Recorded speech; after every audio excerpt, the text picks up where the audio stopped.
Assalamu alaikum everyone. Today I will tell you collective noun and abstract noun English vocabulary with Urdu meaning, and let's learn together with my channel PurkinjiEnglish.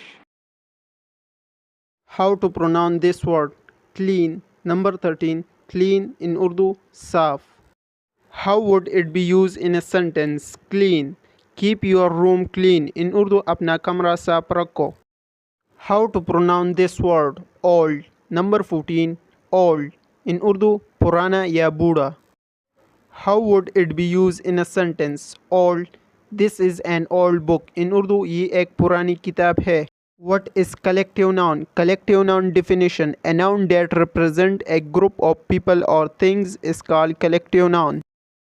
Examples. Number 1. A team is playing cricket. Number 2. The flock of birds is flying.